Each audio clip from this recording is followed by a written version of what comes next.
So if it's okay with y'all, we'll jump right in. All right. Sure. All right. All right. Sounds great. Judge Logan, as the chair, I know you're in teleconference. It's a little bit difficult to chair from where you're at, your vantage point. So if it's okay with you, I'll just kind of drive it, obviously, with any, it's your prerogative to insert wherever you feel the need, sir. All right. I appreciate it, Glenn. Yes, sir.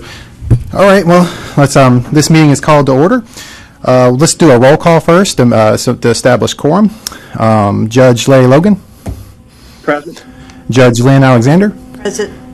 Stancil Ford. Judge Brody Kane. Present. David Nemo. Present. Judge Gary Starnes. Present. All right, great. All right. Next thing we'll do is we'll read the notice of meeting. The notice of meeting is as follows. Notice of February 1st, 2019 meeting of Private Probation Service Council was posted to the Private Probation Service Council website on January 25th, 2019. Since it is a teleconference, since we have a couple members participating through teleconference means, we need to read a statement of necessity. And let me just remind everybody that when we do the voting, we'll have to do a roll call vote just to make sure we establish the votes accordingly and get an accurate record of that. The statement of necessity is as follows. According to TCA 844-108B2, if a physical quorum is not present at the location of a meeting of a governing body, the governing body must file such determination of necessity, including the recitation of the facts and circumstances on which it was based, with the Office of Secretary of State no later than 2 working days after the meeting. Furthermore, TCA 844-108A3 defines necessity as matters to be considered by the governing body at the meeting require timely action by the body, that physical presence by a quorum of the members is not practical within the period of time requiring action, and that participation by a quorum of the members by electronic or other means of communications is necessary.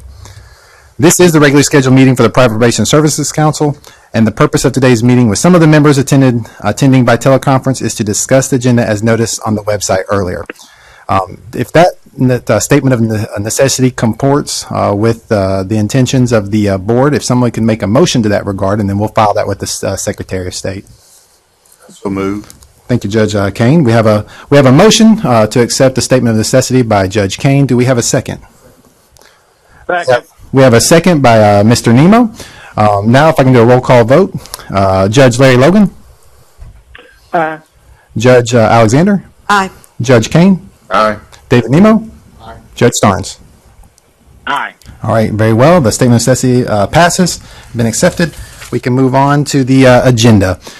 You should have the agenda there before you. Of course, there's freedom if you would like to add anything or move those things around. But unless there's any comments or on another arrangement that someone would like to offer, if someone could make a motion to accept that agenda, that would be appreciated. I move.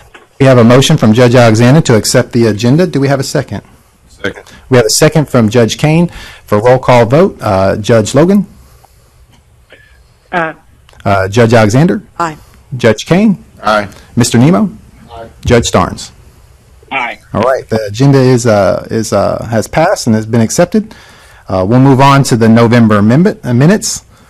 I trust that either you were present or had the opportunity to read in both, that you've had opportunity to look at those minutes. Is there any comments in regards to those minutes or any sort of edits that someone would like to offer?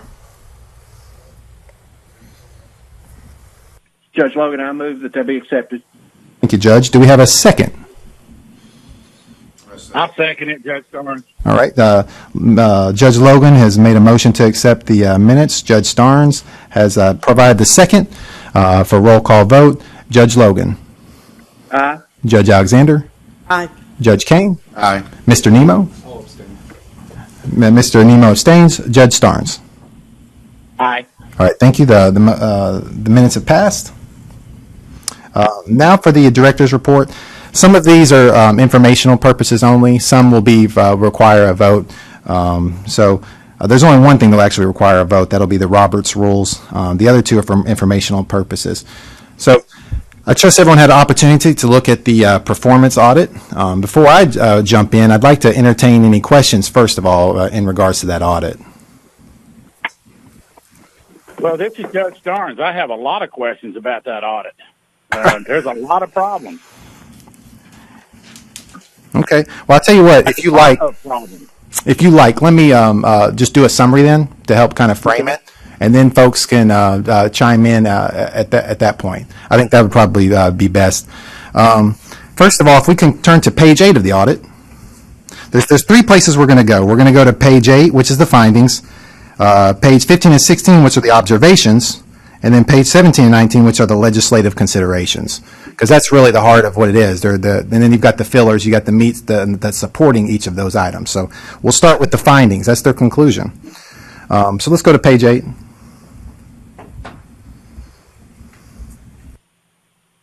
Oh. Okay. All right. If you're on page 8, the heart of what they're alleging there would be the finding. Let me read that, and then we'll go to the prongs that for which they're making that support. The finding: the private probation services council did not adequately oversee private probation entities, putting probationers at risk, and did not ensure that combined board staff fulfill its assigned duties for the council. So that's pretty sweeping, pretty a pretty heavy sort of indictment, if I can use that word. So, but these are the supports that are backing that. If you look down below, well, let me see. Okay, yes. If you look at the second part of that paragraph, we have the 3 prongs. You have, based on our test work and review, we found that the council conducted limited regulatory activity during their meetings. So let me start there. Regulatory activity. What they're talking about is complaints. Now, complaints come to us through different forms. They can come through the public. They can be administrative, something brought to our attention. But I think because, as you can see from our legal report, those are limited. However, the process isn't one where we send out investigative units looking for items in a more of a enforcement sort of model. Things are by referral. That's how all the regulatory boards are run. So there's, I think, a difference in philosophical position in regards to that. And the regulatory matters are also that they're talking about has to be, for us to regulate something, there has to be something objective. That's state law and rules. So that's where we're going to get to the legislative considerations. I think what we come down to, the thrust of their report is that they want the council to be more proactive, but that's a philosophical position that has no basis in statute, hence the legislative considerations. So that's something our executive management is arguing in response to. Typically, an audit should be responding to, do we fulfill our mandate under the law, under the rules so printed? So there wasn't any violations under the law. It's about process as to their feelings about we should be more proactive. Well, we need a mandate from the legislation to that regard. So I think that's going to be argued on that basis, starting there.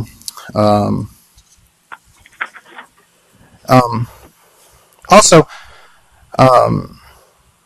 of course, along the way too, Judge Logan, if you want to interrupt at any point, because I know you were party to a lot of the conversation. The auditors reached out to you in particular. I know that was a tough position to be thrust into because most of our members are brand new to the board. So to be newly appointed and having an audit right on the heels of that, it can be difficult. So along the way as I go, first of all, I want to thank you for participating in that and really stepping up to the plate and representing this board in the way that you did, being so new. And we do appreciate that. But on the way, if you have some inside baseball that you would like to discuss or that you would like to fill in, please do so. All right. Let's go down to some of these other points. Did not establish a process to review private probation entity contracts. What they're talking about is the council themselves going to these folks' offices and doing an audit of themselves. All right. Well, that happens if there's a complaint. That doesn't happen as that's not required by statute, and that's not something that all of our boards do. Now, if there's an investigation that requires that, then we'll do that. Like, for example, the athletic commission. I had a complaint there where we had an individual. We don't require contracts. Some do for between the fighters and between the promoters. But in this situation, there was a complaint that somebody didn't get paid. So then the investigator with the legal staff requested all of their contracts. So but that was after the fact. The trigger for that is a complaint. And so yeah, what they're saying is they want the commission to send out inspectors regularly to go over all their contracts. That's not something that happens in practice across regulatory boards. So that's one finding of the three. Okay, that would be which would be a departure for regulatory boards across the board. Let's go to the second one. Did not establish a process to verify information reported by the private probation entities. What they're talking about there is attestations. When that's the purpose of an attestation is an attestation. It's only pushed upon if for corroborating information in the event that one will require that, like a complaint. Otherwise, you accept an attestation. So that's that piece. The third prong of that is did not ensure the combined board staff fulfilled the administrative responsibilities of the council and maintain requirement documentation, such as conflict of interest disclosure forms. Out of 5 years of that they went back and reviewed, we're looking at about roughly 35 forms, something to that effect.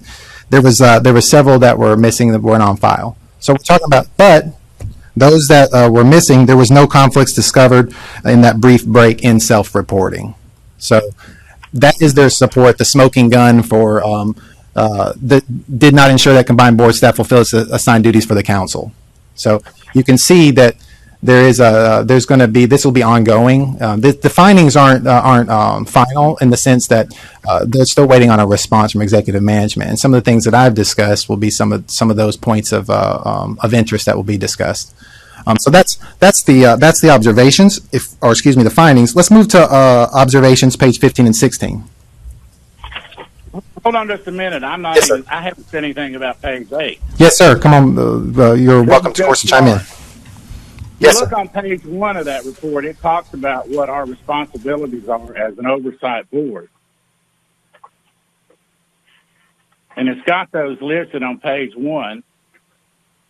Then when you go over to page 8, where we just were at, it further defines those things. It's basically saying we're rubber stamping these complaints.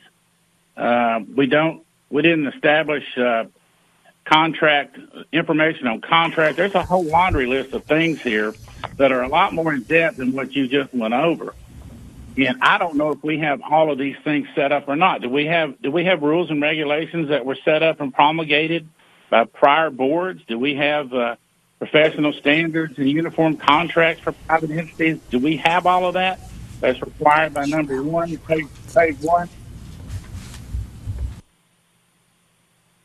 Just a moment, Your Honor. We're trying to get all our notes in order. While y'all are doing that, William, this is Judge Logan. I think there were rules adopted in 2005, maybe what I was reading. But the background, Gary, on some of this stuff that's pushing this, I think the Oversight Committee wants more uniformity, wants us to have more control, which I think they're trying to put a circle into a square because there are 33 companies statewide, and they're private companies, and some are like counties, run by the counties. And I think something that's pushing this also is the lawsuit that was filed against Rutherford County. The allegations are they were putting people in jail because they couldn't pay money. Right. Well, they settled that. $14 million on one, and the county paid $300,000 towards that. That's in Rutherford. Yeah. Now there's a similar one in Giles County. And I don't know how we as a board control what goes on with these companies, because I think more or less the judges are responsible for what's going on with the companies on site. Unless we send investigators out to to all these offices and do a lot of investigation, and you got a little bit of anti-judge sentiment being pushed. We were talking about Mike Bell before we got on the record. It's a little bit of anti-judge sentiment, so that's what's pushing it. Speaking from this is David Nimmo. Speaking from the practical side of it, that's absolutely, you work at the pleasure of the judge. As a private probation officer, you don't have the authority to tell the judge he's doing something wrong. You bring something before him, and it's his decision. Or hers. Or hers. And to your... The whole purpose of this board is to provide oversight of private probation services. And if you look at page 1 with all those requirements, I understand they don't like judges. The legislature doesn't like judges, the legal system, or anything. But when you see what we're supposed to have been doing on page 1, and then you read through this entire report, it's a pretty embarrassing conclusion, a set of facts and conclusions, and it looks like nothing's been done. I don't know if there's been any rules, regulations promulgated. It looks to me like nothing has been done, and this is just a board to rubber stamp everything, and that worries me quite a bit on what might happen down the road. And I'm not jumping on anybody. I'm just saying, when you read this report, documents are missing. You don't have this, that. I mean, it's a pretty detailed report. Judge Starnes, this is Lynn Alexander. The rules were promulgated, and you find them on the Secretary of State's website, and they are promulgated. Each agency is required to promulgate rules and regulations, and the ones for the Private Probation Services Council, like Judge Logan said, became effective in 2005, and you find them under 117701.01. So the rules come in, and they fill in the blanks where to implement what the statute says. So if the statute says the board has the authority to do this, then the rules go in and give you more in depth on the nuts and bolts on how to do it. We have the rules and regulations in place, and I looked at it more of not promulgating the rules, which we already have. It looked to me like they were saying that our rules needed to be promulgated to include more things. And if they are interested in us doing some kind of oversight or going into some kind of an investigative manner, we're not like the real estate board. We're not like the Board of Medical Examiners. We could have an investigator that went in and audited 33 companies. It's not like we are regulating an enormous amount of people. And if that's something that they want us to consider, I don't think that that's so outrageous. Like I said, if we only have 33 entities, then I think that we could have an investigator that went in and checked to make sure that they're doing what they're supposed to. And I'm looking at it from the judge's standpoint as well. You know, I have a lot of confidence in my probation company, and I feel I don't hesitate to call them and say, what's going on? How is this probationer doing? What measures are you taking? But I'm really small. And I understand that. But what I took from it was that they thought maybe that we need to have more oversight to prevent something like what happened with PCC. If I could for just a second, this is Roxana Gamusio, and Judge Logan, I want to thank you also for being there when we had the hearing. So I'd love for you to be able to share with your colleagues that, they kind of entrusted you to do exactly as Judge Alexander is saying. If the council thinks that something should be worked on, to start those conversations. And Sherelle will take over in a minute, just because we actually do have a bill that's now addressing some of this, and that she can explain that I think you all saw as well, that touches on that audit piece. Should an audit be done? And so it's been brought forth, whether it moves or not, that's nothing that we control. But just looking at the different perspectives, and the program was approved for 2 years as far as the sunset hearing. And so I think they did trust Judge Logan with looking and talking to you all about, is there anything that does need to be looked at for a change? If I may, just kind of piggyback on what Judge Logan said in regards to the observations, to kind of give you a full orb view of all that's contained therein. If you went to page 15 and 16. All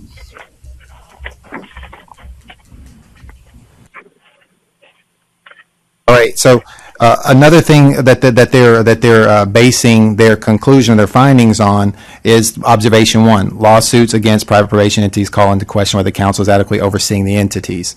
Obviously, they're referring to the case in Rutherford County. So, so their findings are based on, obviously lawsuits are indicators, especially something like that. But at the same time, too, those things are presently are what happens in those cases are outside of our regulatory function right now.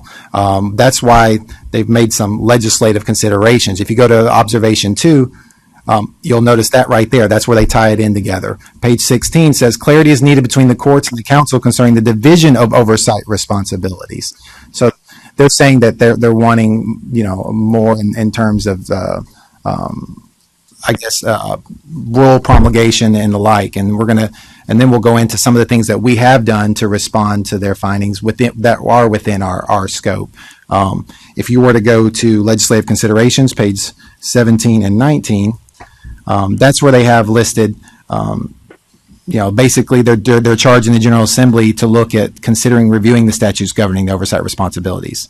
And then between the council and those legislative bodies, they'll have to. They're saying that there's ways to address that, but it'll happen in that forum. And then of course 19 as well. They give a recommendation there. Another matter for legislative consideration. So that's kind of the snapshot of all those pieces. There are some things that we can do and have done. We've added some questions to the renewal apps requiring that the employees and owners report any felony convictions. I have an example of that. The initials already require background checks on all employees. However, we're just making sure that we put those questions first and foremost on the renewal apps as well to give us one extra layer there. We do have a spreadsheet tracking the quarterly provider fees that are paid late each period of collection. If late, we're being more proactive, get ahead of that, and following up immediately with a letter requesting the late fee per offender on caseload instead of waiting till next quarter to catch it. It gets caught, but we're going to try to get ahead of that with a spreadsheet to track that. Am I missing anything, Roxana? Okay. This is David Nemo again. The quarterly fee, is that just self-reported by the agencies? Is there? It's just the form. They report the number of individuals on their casebooks, and that's it. There's right now by statute no obligation to turn in those records. So when we get them, we enter them just like that. We also now, the 5 cents penalty was the issue. It was a minimal 5 cents, and anytime they were late, they would automatically add the fee, sometimes rounded, sometimes not 100% correct. But it was a minuscule amount of money, sometimes $1.25, that kind of thing. So You mentioned actually they did. Some of them overpaid because of the drop. Nothing big. Again, we're talking about 5 cents. So exactly as Glenn stated, now we've got spreadsheets and a different method to track it, and have sent follow-up letters to all the companies, letting them know in advance that we're going to be very particular on their timeline, and of course have calculated one, as well as the hopes that they send it on time or prior to those dates. The quarter ending gives them plenty of time by the 20th of the following month to turn it in, but it's really just a report. I'm not sure if everybody knows, but each agency is responsible for filing a quarterly report with the court system. I don't think the council gets a copy of that report, but I don't know why it wouldn't ask for that as a way to verify the actual numbers of probationers that's being turned into the court system as well. Already making the report, now I would probably speculate that everybody does it differently. I know when I worked there, I designed the form that the company I worked for used that we file with the court, but I bet in another county it looks completely different. And in the statute or the administrative code that she cited, that what that report should contain, but your interpretation of it is probably different. If it's okay with you, Mr. Neiman, I'll just reach out to you afterwards and take a look at that if you can send that my way. I just think as a council, we could look at those same reports and see a better picture of what the agencies are doing. Right, this Brody, can't we just issue them in a standardized form? Everybody has You're kind of cutting out on us. I was just saying that just to maybe establish a standardized form for that reporting, so everybody, we're looking apples against apples. All right. My concern is this: is that, and I know you're addressing it. Whoever's talking on the other line here.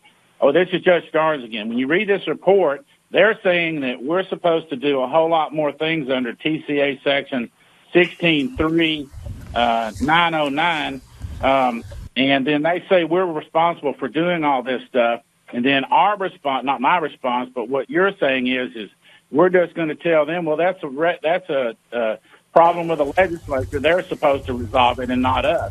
That's not going to go very far.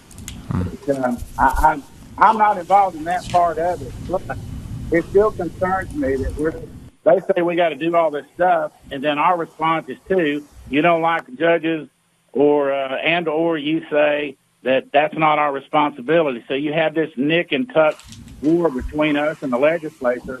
I just don't know what we're supposed to do at this point to try to facilitate these findings. And Judge Starnes, this is Sherelle Hooper. I'm the program attorney. I can confirm that several of the items in 163909 have been done. Those are the items that relate to the promulgation of rules and regulations. And so those items have been done. And so we can definitely confirm that piece. Okay. This is Judge Logan. Do we have uniform contracts? I don't think we do we? We have uniform contract standards, and so those are in our rules. Brother Kane, do we have the assets, the manpower to do all these things that they're saying we need to be doing? Do we have somebody take that on? Do we have that?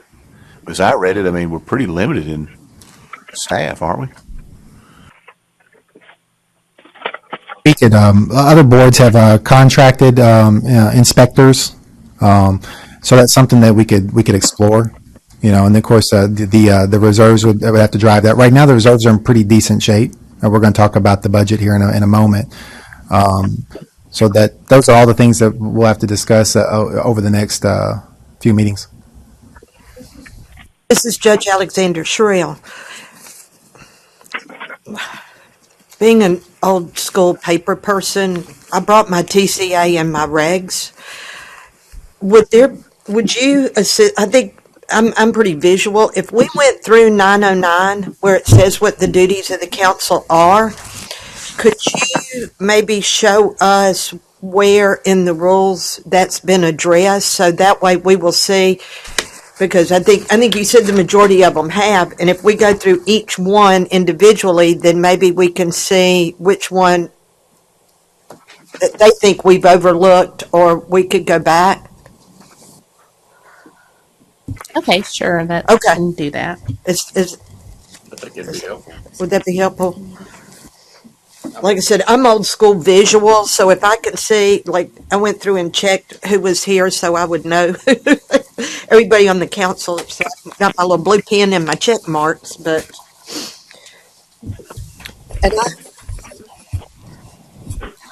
So I guess if we just start with the rules, section chapter 1177-01, and we go down to point 03. It's titled Registration with Council. If you look at that set of rules under that section, those are rules that deal with the periodic registration of entities. And that item is in 163909, and it's at the bottom of page 1. so this is Judge Alexander. So under 909, it says promulgate rules and regulations requiring periodic registration of all private entities. And if we go to the regs, 117701-.03 says registration with council. And it says each applying entity must, and that's where our rules are that have been promulgated requiring the registration. Is that correct? Under 03? Yes, Judge Okay. Alexander.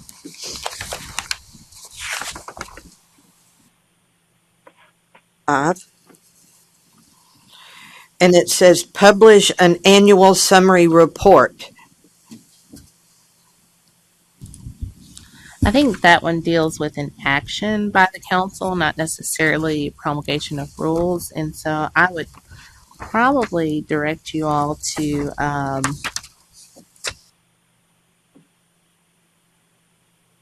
section 1177-01-.07. It deals with renewal and update of registration. And I would say that that's a continuation of periodic registration of the entities because they have to renew. And so I would also put that under the fifth bullet point as rules that address that statutory requirement. Okay, then it says promulgate rules and regulations requiring criminal record checks of all private probation officers. Now, is that the one where they self-report that, or do, I know that anybody that generally anyone that has a license to do anything, if they obtain a criminal charge, depending on the licensure that they hold, whether it's self-reporting or not, and ours is self-reporting, correct? So if my probation officer, if someone in their office gets a DUI, are they required to report that? What exactly are they required to report? So as far as rules that deal with the criminal records checks, those are in two places. One place is 1177-01.03. That section, entities are required to submit sworn criminal record reports on each employee.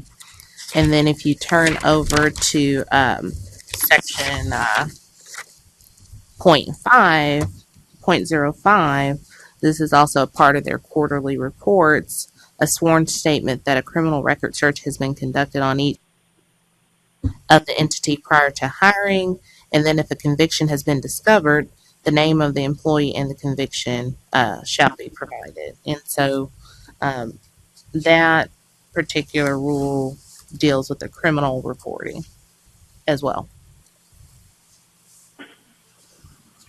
And what is the penalty if someone has a criminal conviction? Is there any penalty on their licensure?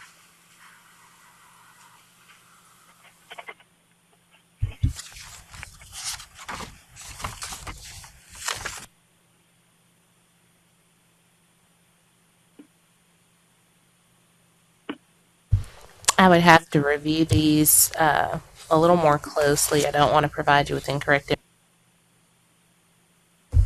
My understanding is that it's a criminal report and that they're expected to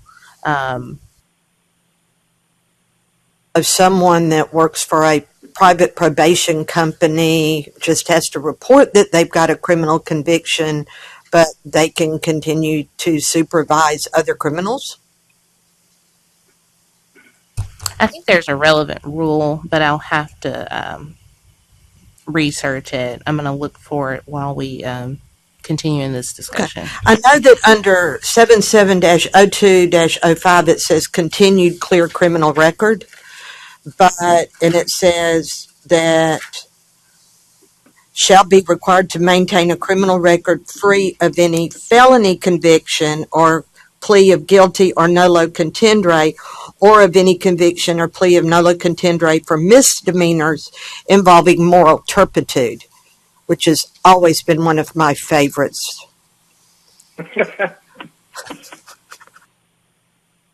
So I think I learned moral turpitude in law school and can still tell you which crimes that applies to.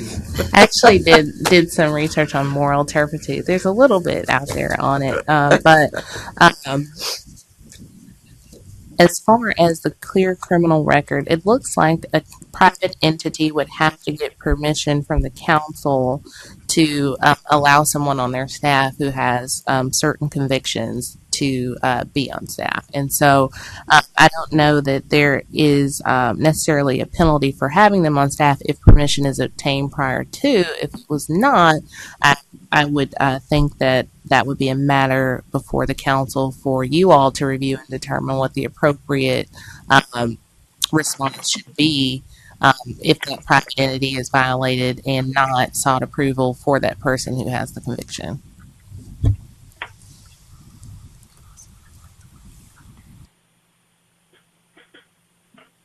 But then if we go back, Lynn, yes, sir.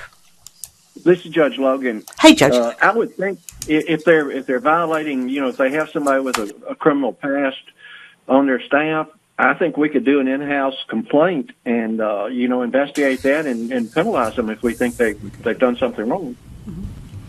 And under the rules, if you are concerned that someone's done something wrong and you open a complaint, you do have the authority to suspend or revoke a license potentially,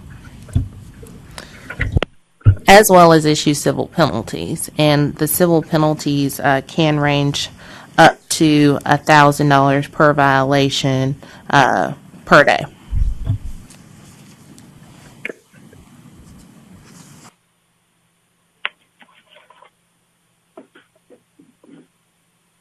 So back to our 909, we provide oversight. We have professional standards and uniform contract standards for private entities. Do we have those? Yes, that's correct. That's we have, okay. We established, do we have 40 hours of orientation for new private probation officers and 20 hours of annual continuing education? Companies directly do that, and then when they renew, they provide the information to the board office. So based on those renewals is how the office knows who the officers that they're using are on hand. So any that are no longer there, we delete their renewal. And any that are, we add, and it's based on the training that they tell us they've done to all their staff. Does that How do help? we know what that training is? It's based on what they report with their renewal. They give us the name. They can do the certificates of completion, so it varies. Some give us a list of what the courses are with the title of them. Some provide more information, the detail of what the course entails. Others include the certificates, but it's at the discretion at each of those different probation companies to submit what they're doing for the training of their staff. But they provide it with the renewal. Somewhere in what you've got there in front of you is the list of the, I'll call it suggested topics. They're kind of like moral turpitude. It's kind of vague and left up to the companies to train as they please. There's nothing says when I've read those rules, there's nothing that says you can't train everything on courtroom protocol. One of the bullet points that is listed, but yeah, the companies do their own training, and again, I think that'd be something proof or some sort of substantiation of the documentation. Yeah. And it's in the regs under 77-3-01. It says private entities may obtain training resource information from the library, local law enforcement agencies, local colleges and schools, and from national professional associations such as the American Probation and Parole Association and the American Correctional Association. So we addressed that one.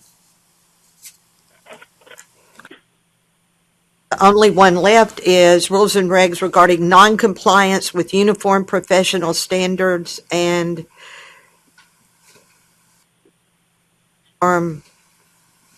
contract. That's the same, yeah, sort of the same as number 2. Number 4, which, Sherelle, you said we have that? Number 4?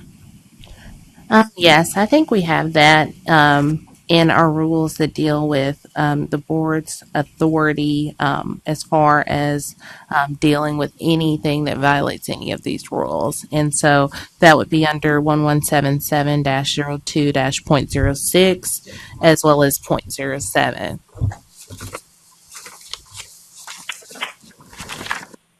And I will just highlight for the record, going back to the question about the training and continuing education requirements, we do have those standards outlined under 1177-3-.01, and we outline in those rules what should be covered for each of those requirements. And so there's a list of what that training should consist of, and that is in our rules as well.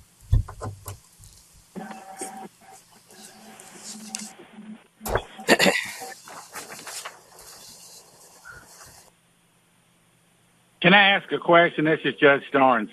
Can this in your office provide us with a point-by-point response to this audit as to what you're going to do and what we're not supposed to do, so forth and so on?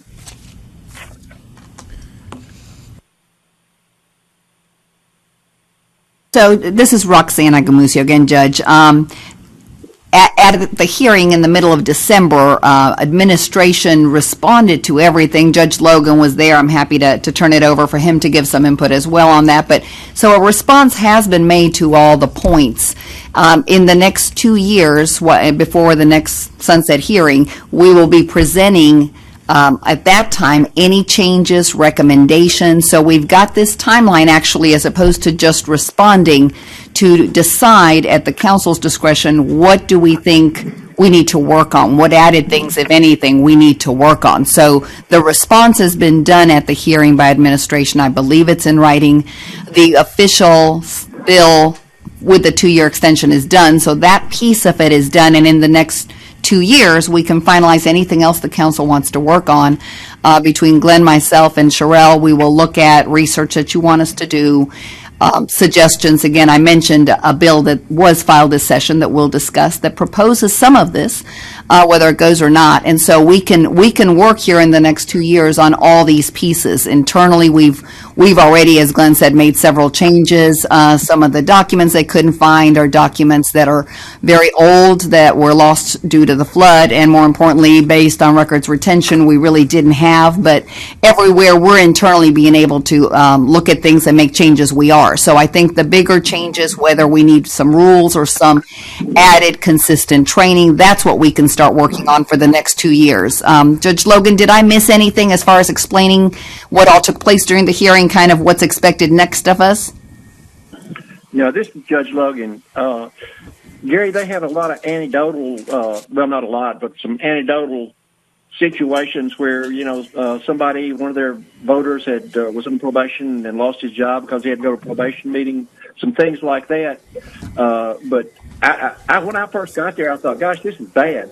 But when we started talking about it, it wasn't as bad as I thought it was. And I think we've got to make a decision as a council just how active we need to get involved in this. Do we want to hire an investigator? Board of Judicial Conduct, I served there 2 terms, and we hired ex-FBI investigators. So, there's some things we need to decide what direction we as a council are going to take.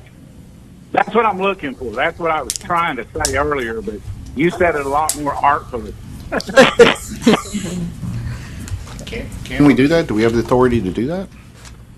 Hire an investigator? So our programs, as Glenn mentioned, we've got different programs that have field inspectors, if you will. And so, of course, that does come with a cost, but if the council saw fit that that's what we needed to do, again, the bill we'll talk about looks at auditing, and it's actually turning over that responsibility to the comptroller's office. So we'll look and talk about that. But all those options we can look at and discuss and do some research if you want us to go down those paths.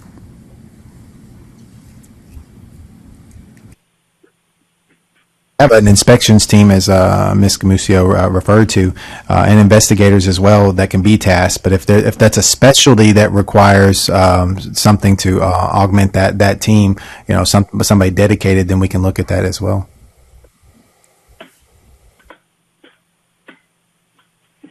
This is Judge Logan. Lynn, I was thinking about this. It's kind of hard, some of us on telephone, some present, to go over all these things. My thoughts were maybe at some point in time we need to have a call meeting and have a work session where we go over these things and try to identify where we need to do better. I would be for that. And we can have that coordinate with one of our meetings. It would still need to be recorded, it'd need to be open to the public and so forth, but we can then have some topics, and through email, Glenn and I can make sure that all the right information is given to all of you with some time to look at the statute in piece. And then have some bullet point items of what we want to cover, not to get everything done maybe in one meeting, because we know how valuable your time is, and that would be hard. But definitely do it during maybe even the next meeting, or, right after business is conducted, we stay on and tackle some of those things. This is Judge Logan. If I'm still there when we go back in 2 years, I would love, Gary, to say that, we've had meetings and we've decided we're going to take this direction and this is what we've done. Right.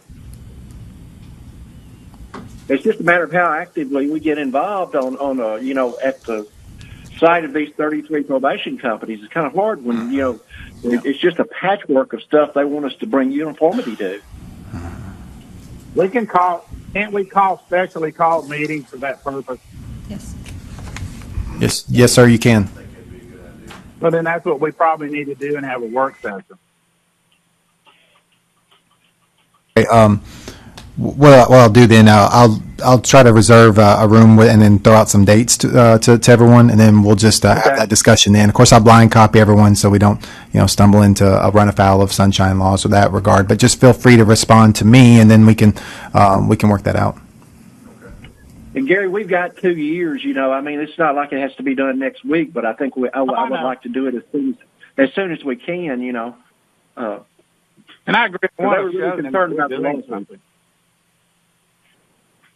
And Gary, I don't know that the lawsuit issue that we can do anything to deal with that, because basically that's a judge's decision if they're going to put somebody in jail because they can't pay money. That's right. I'm not that lawsuits. It doesn't matter what you do. You can be sued by anybody at any time. So I'm talking about all these other things, so we can look eye to eye and actually make sure all these things are being done. We need to decide what direction we're going to take. Are we going to be black or are we going to be?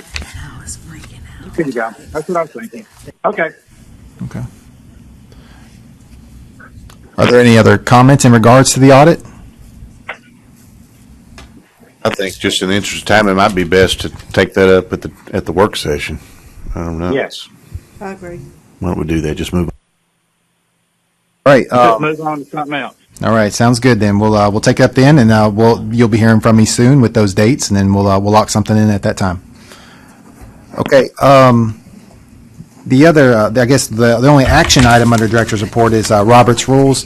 This time every year, of course, there's several things just administratively that you have to do housekeeping-wise. One of those is signing the conflict of interest. The other item is basically voting on our form or our procedure for how we conduct our meetings. Historically, that's always been Robert's Rules of Order. If that works for everyone, then if we can have a motion in that regard to just cement that, that'd be great. I move. I'll second.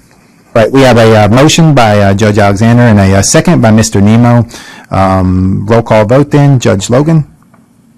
Aye. Judge Alexander? Aye. Judge Kane? Aye. Mr. Nemo? Aye. Judge Starnes? Aye. All right, great. All right, so then Robert's Rules of Order will be the procedure for which we used for the continuation of the year then. Now for the budget. Let me get there.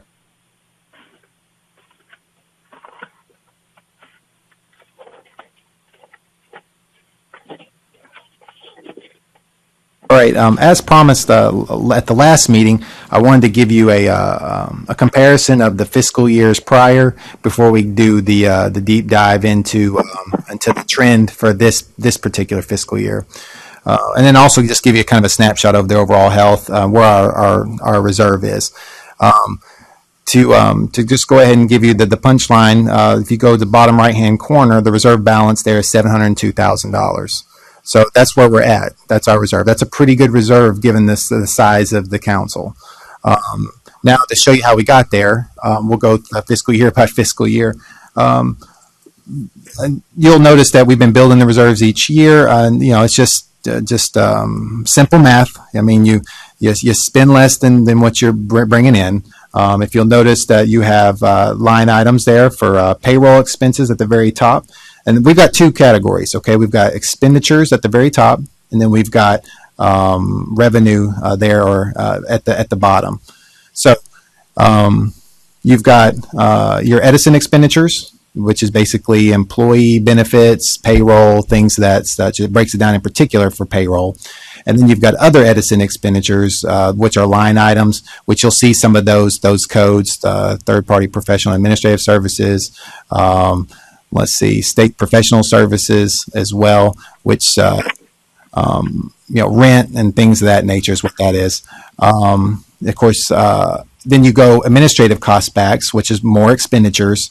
And those are things that are in Edison or that would otherwise be detailed in Edison, but don't have a place. That they're still sort of expenditures that could fall underneath those line items, but haven't been created in Edison, so we can't assess them there. So then they're in administrative cost backs. To give you an idea what administrative cost backs look like and where those come from, if you go to the next page, you'll see what some of those administrative cost backs were for this past year. The short and the long is this. Administrative cost backs are a program share of total budget. That comes as a result of complaints and number of licensees. That will show you from the percentage on that. It's like, let me see, it's very small. You'll have to enlarge some of that. But the fourth column, or fifth column rather, is our percentage of total administrative cost backs, which is 0.2754 of a percent.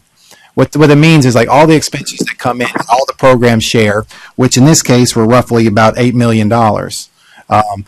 Because we're only assessed 0.2754% of that, our share of those cost backs were roughly $21,000 if you look at the column before that on page 2.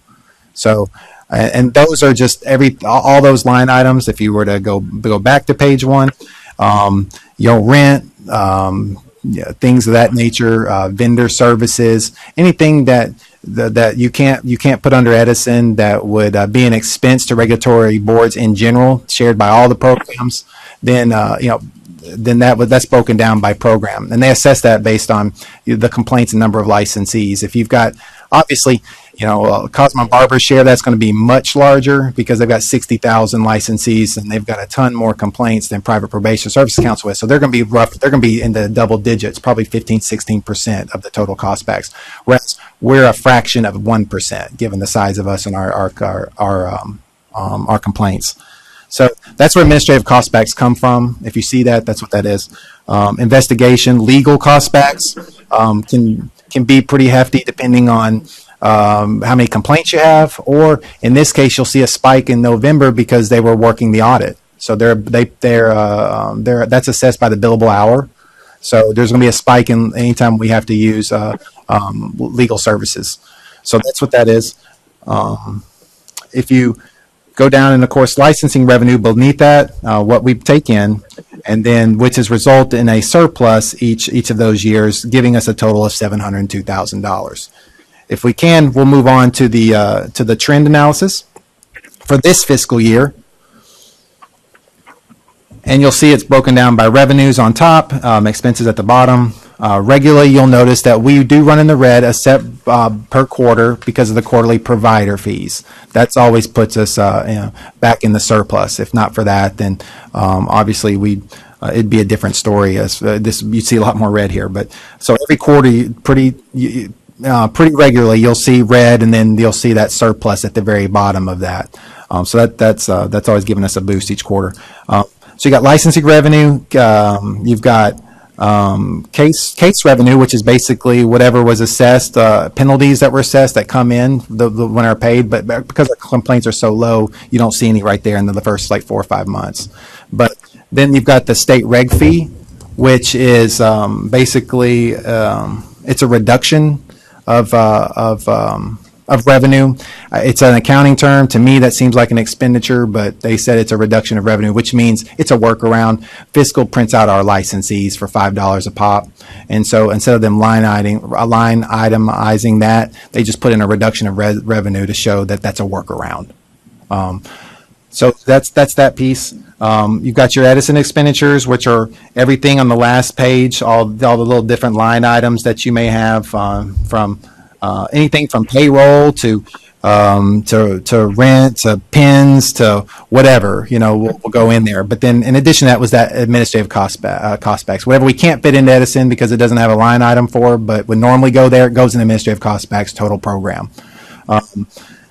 They got, of course, centralized complaints, which is basically our call center. And they've also got two line items because it's two piece. They've got the customer service center at the bottom, but also centralized complaints. They broke it off. But it's basically they're our first portal, our first contact when somebody has a complaint or they just need to be directed somewhere. That would be an expense that shares across the board to total programs. Legal cost backs, you'll see a spike at the in November, and that was a result of working on the audit. And so the more billable hours going into that, more attorneys, because obviously they're going to have their supervisors in there as well. So that's three attorneys potentially working on the audit, whereas normally you would have one if it was a complaint. Investigations, and of course, and then the customer service center we already covered. What about what gave rise to investigations? We were talking earlier about having an investigator or using some services. Do you know what was in October, November that we had? Yes, if we had one complaint in particular where we requested more information from that person. So then that person, investigator, would go back and request that information, and that's where that would come from. So anytime we assign an investigator to go back on site to get that information, and that happens in our complaint process when we go back and say, well, we just don't have enough to make a decision here. We need more information. Well, then that would be an investigator going to make that service call. So that's what you have there. Any questions in that regard? Fiscally, our health, we look pretty good. We're strong on all fronts. Don't see anything. The reason why we do the trend analysis is so we can catch it on the front end, and that's been really helpful with some of our other programs. You want to, if you see some variation, you don't want to wait till after the quarter and lose 2 or 3 months. So, but right now I don't see anything in there. It's tracking like it's supposed to. Unless there's any other questions, we can move on to the legal report. All right, I'll take that silence as an indicator. Sherelle, if you would, or Ms. Gino. Good morning, board members. My name is Ashley Gino, and I'm presenting the legal report this morning. The first item on the legal report is complaint number 2018-091071. This is a respondent with no disciplinary history. This was a consumer complaint alleging misconduct from the respondent regarding a probation violation. Specifically, the complainant alleged issues with the drug test, which she believed was incorrect. In response to these allegations, the respondent indicated the complainant screened positive for an illegal substance and admitted to using Suboxone, which she claimed she had a prescription for but did not provide to the respondent, and refused to stay to give a necessary amount of urine to be sent to the lab. The respondent additionally indicated that she is employed by a nonprofit human resource agency. Such agency is governed by the Tennessee Human Resource Agency Act of 1973, which in pertinent part provides, it is hereby declared that the agencies created pursuant to this chapter shall be a body, politic and corporate, and shall be public and governmental bodies acting as agencies and instrumentalities of the creating and participating counties and cities, and such agencies are declared to be for a public and governmental purpose in a matter of public necessity. Because of this, this council does not have jurisdiction over this complaint, so we would recommend closing. A little confused. This Brody Kane. Why would we get the complaint if it's not a probation office? Instead, it's a not-for-profit. Let's start with. Am I missing something? The human resource agencies, some of them have a misdemeanor probation. I was employed by one back in the early 90s. Essentially, they operate just like a private probation company, but this is correct legal analysis. There's no authority for this council to oversee it. I don't know why they operate the same, but that is how it works.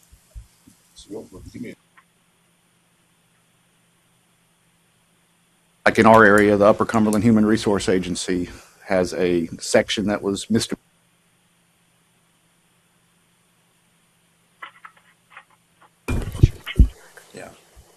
We put that on our workshop to look at. I think so. They follow a different set of rules, and I mean, I'm turning into a witness here, and Well, no, but no, you're I've lived bringing it. I your understand knowledge. it. No, Yes, yes, ma'am. your knowledge is important, and you're bringing that knowledge to the table that we don't know anything about, or that I don't know anything about. I think that's something that we could at least look at our workshop if we're looking at changing the statute or changing regulations. That may be something that we want to check on.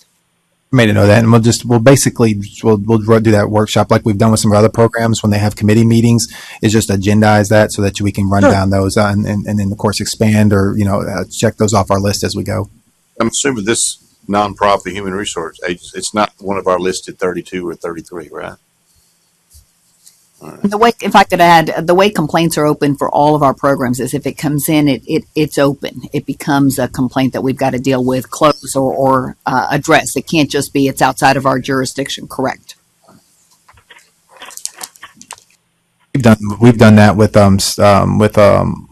other programs and we've asked for authority from the board. I have to look in the record to see if we've done that here, but there was a claim or stuff that would come in that were anonymous with no information, or according to SOP were just outside of our jurisdiction. Those were automatically not even referred or open. But then we decided we really wanted to track those numbers, and so then which would require us to open it. But once you open a complaint, only the board can grant authority to close it unless they defer to the administration staff to do that.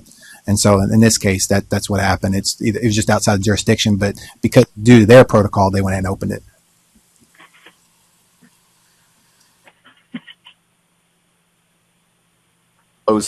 Follow legal's recommendation. I would. Let's take a vote on each one since there's only two. Sometimes some of these larger reports, they'll do it all at the end and just make notes on each. But since we've only have two, we can do that. So if we have a motion to accept legal's counsel, or if there's amendment, we'll entertain that. I'd move it be closed pursuant to the recommendation. All right. We have a motion to close pursuant counsel's recommendation by Judge Kane. Do we have a second? Second. We have a second for Mr. Nemo. For a roll call vote then, Judge Logan? Aye. Judge Alexander? Aye. Judge Kane? Aye. Mr. Nemo? Aye. Judge Starnes? Aye. All right, thank you. That's since closed. We'll move on to number two. Board members, item number 2 on the legal report is complaint number 2016056-271, which is the complaint that was represented at the last meeting that y'all voted to table until this meeting. If you would like for me to read the summary and update that I read at the last meeting, I'm happy to do that.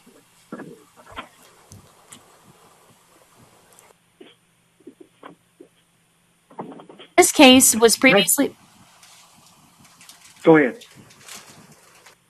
This case was previously presented to the council at the February 3rd, 2017 meeting. And like I said, again, at this board's last meeting, it was presented at the November 2nd, 2018 meeting as follows. The italicized portion on the report provides the 2017 entry, which was this case was received as a consumer complaint from a county employee.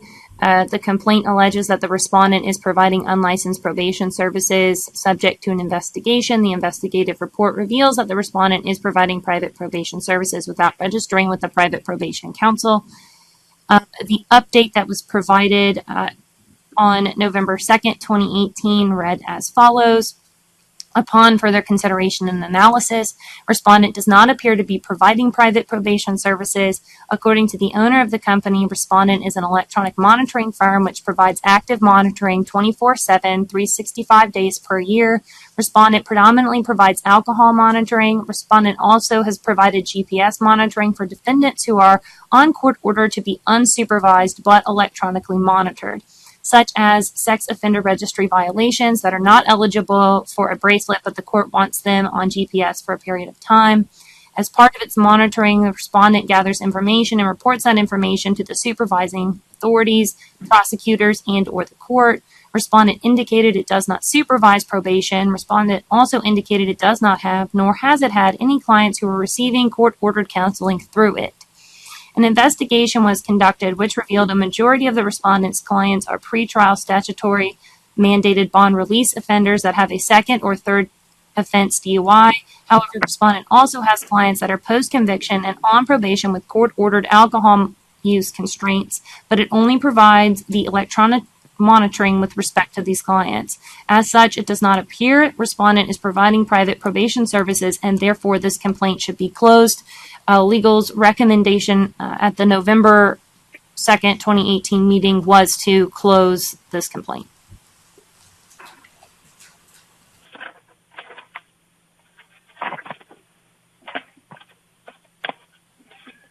Leon, I think you had some problems with this one the last time, didn't you? Yeah, I did. And I have done some research, and as much as I don't like it, I don't think they come under the private probation council, but I think they should. These are companies that, and I'll be very honest, and it's something I would like to discuss at length when we have our next meeting, because I think it's something we really need to look at. I do know that historically, and I've got the legislation, I've got the proposed legislation where it was submitted that they would come under the private probation council, that the people that are monitoring the offenders would have background checks, and the legislation got amended to take all of that away. They are getting money from, they changed the name of, we had the DUI Interlock Fund, and it's now the Electronic Monitoring Fund, and these companies are getting money from the Electronic Monitoring Fund for indigent defendants or probationers or whatever. They have absolutely no oversight and no regulation whatsoever. And that's a concern to me. And what brought it up, and I did go back and find the article where a gentleman was on a GPS monitor. He went into his home. He hatcheted his ex-wife in front of their children. The neighbor shot him and killed him, and he was on a GPS monitor. And there's no oversight. And that's concerning to me. If we're going to regulate these probationers of these probation companies, I think that we would be the appropriate agency to bring them in. But I will always admit when I'm wrong, and I appreciated the opportunity to allow me to do some more research. But the letter of the law states,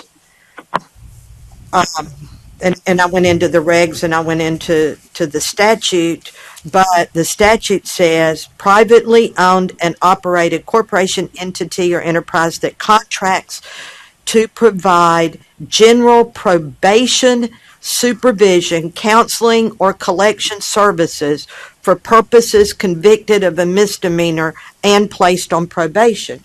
Well, according to what they're saying, the majority of the work they do is not post-conviction, and the only post-conviction work they do is basically with ignition interlock or any kind of alcohol monitoring. And like I said, I will admit it, I don't like it, but I do think that it's something that even legislation was introduced that said they should come under this council. And this is Judge Logan. I agree with you. I don't think they come within our jurisdiction right now. This might be a legislative issue. These people have a golden goose with this fund, and like any golden goose, they're going to chase it and they're going to twist it and try to get the money out of it. But the majority of these people are not even eligible for probation, so they're not within our jurisdiction right now. No, and I'll tell you, I've kind of watched. This has been a concern of mine. And I've watched the legislation last year, and the last day of committee, they got some legislation passed where they got some money. And that that just didn't sit well with me. Let's go in. We don't have to change a bill on the last day of committee to get what you want to get. I think it should all be out front. And I think, like I said, whoever filed the legislation, because I've just got this summary, and I initially said that it should come under the Department of Commerce and Insurance. I think it even said it should come under our council. It said they should have TBI and FBI background checks and all of this regulatory. And then all of a sudden it got amended, and that wiped every bit of that out. And that was a concern. I just think that if you're going to be the person in charge of monitoring someone who requires a GPS, maybe you should have your own background check before you're put in charge of another individual. And that's why I was saying that on the people with the probation, and that's why I was asking those of Sherelle. We do have those safeguards in place. Is Roxana still there, Glenn? Yes, I am, Judge. Wasn't the background checks one of the legislative issues because we didn't feel like we had sufficient authority to access TBI and FBI background? It was, sir. It was wanting us to actually have fingerprints as part of the item so that when people live in other states, we actually have access to all of their records, not just Tennessee. So, of course, our laws and rules as they are right now don't give us that authority. It's something we can talk about. But, yes, you are correct there.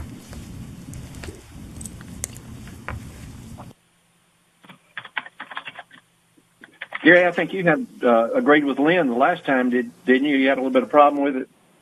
I did, but you know what? She may be right, and we need to talk to Mike Bell about this in the legislature because these private probation companies are splitting hairs because there's no definition. It could be easily resolved through legislation. So much as I hate to say it, we probably don't have jurisdiction. So. All right, this is Judge Logan. I move that we accept the recommendation to close the complaint. All right. I second. This is Lynn. I second it. All right, great. Judge Logan has motioned to accept 2016-056-0271. Judge Alexander has seconded that. And for roll call, Judge Logan? Aye. Judge Alexander? Aye. Judge Kane? Aye, and I did, for the record, I agreed with Judge Anderson last time. I had some concerns as well, but it appears our hands are tied. So my vote is aye. Sir. Mr. Nemo? And Judge Starnes? Aye. And then just for the record, the one we voted on previously was 2018-09-1071. All right. That concludes the legal report, and if we can, we'll move to the legislative update. Excuse one moment. I do want to thank y'all for allowing us that opportunity to go back and just have an opportunity to look at everything and recognize we're not challenging you, but we want to make sure that we're all on the same page. So thanks again.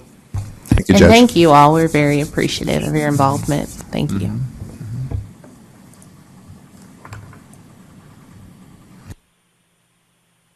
So now we have the legislative update, and I'm just going to briefly talk about a couple of bills that were filed. There are only two. The one before you is House Bill 0203, and what that bill does is it gives the Comptroller of the Treasury the authority to audit companies and to also delegate that to a certified public accountant. And you can find that on your iPads.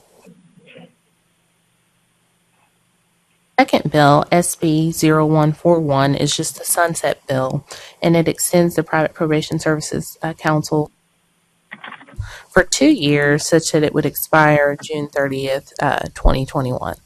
And so far, that's what we've received as far as bills that have been filed. And because there won't be another meeting for several months, we will continue to update you all via email of any legislation that impacts the council. First of these two bills is what I was referring to as we talked about the audit, just a piece on potentially audit going to the comptroller's office.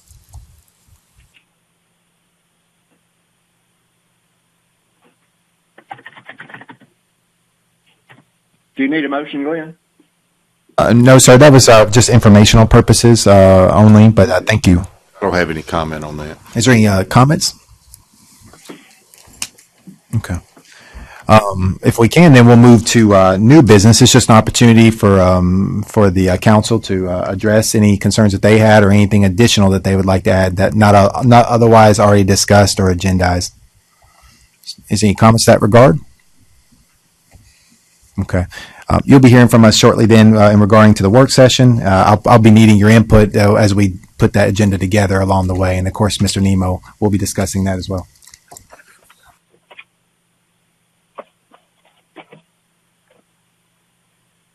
If we can then, if someone could give us a motion to adjourn. Judge Kane has given us a motion to adjourn. Do we have a second? A second. Judge Alexander has seconded. For roll call vote then, that's Judge Logan. Aye. Judge Alexander. Aye. Judge Kane. Aye. Mr. Nemo. Aye. And then Judge Starnes. Aye. Thank you all. We are adjourned. Thank you. folks. Aye. Thank you both. Bye-bye.